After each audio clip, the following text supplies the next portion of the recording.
This is Wild About Utah. Mid-September 2016, while rambling in a seldom-traveled area of the Mount Naomi wilderness, my son Nate asked, "Dad, what's the coolest animal you've ever seen in the Bear River Mountains?" "Oh, all the regular creatures you'd expect," I said. "Deer, elk, moose, coyotes, porcupines, lots of cat tracks, and a couple of badgers." We took a few more steps, and I glanced at the cliff bands above. Atop a limestone crag was the unmistakable massive shoulders and white wool of a Rocky Mountain goat. I stammered and pointed. "That is actually the coolest animal I've ever seen in the Bear River Range." We laughed at the timing as the goat nonchalantly climbed out of sight. The previous spring, I spotted a mountain goat on a rock outcrop on the south side of Highway 89, not far from Brigham City.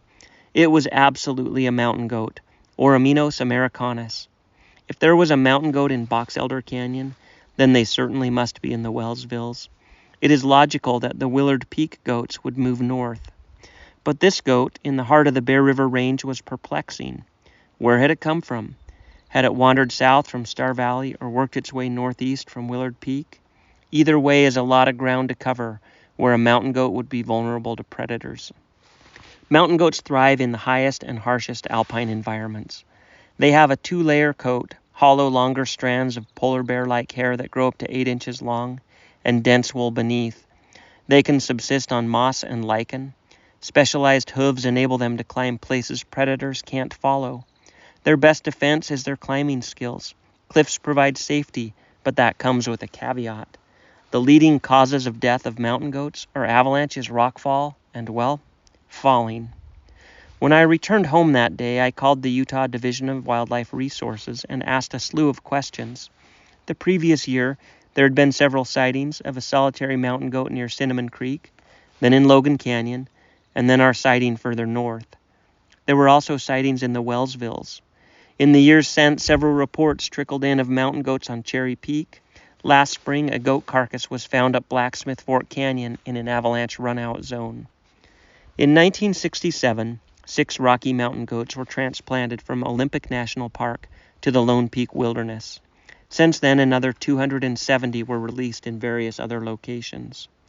Utah goat populations peaked in 2011 around 2,100 animals.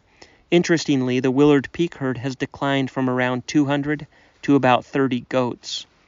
The 2018 Utah DWR Management Plan states, "A number of records exist that document the historic presence of mountain goats in Utah prior to reintroduction. However, there are not as many documented records as with some other wildlife native to Utah, which has led to some controversy about their native status. They are certainly native to the northern Rocky Mountains and neighboring states to Utah. The UDWR's position is that mountain goat habitat exists in Utah, and that mountain goats are a valuable part of our wildlife resource diversity and are a legitimate part of our modern Utah faunal landscape." The Bridgerland Audubon Society's stance is that mountain goats are a non-native species that may damage endemic plants.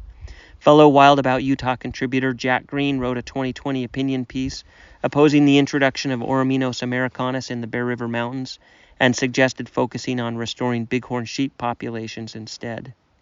One complication is that bighorns are more susceptible to disease from established domesticated sheep herds than mountain goats are. And for perspective, domestic sheep grazing has far greater impacts on habitat than a small herd of mountain goats ever will. The Utah DWR has no plans to introduce goats into the vicinity because they are already here. Biologists are conducting surveys to understand the impacts goats have on endemic plant species to inform management decisions.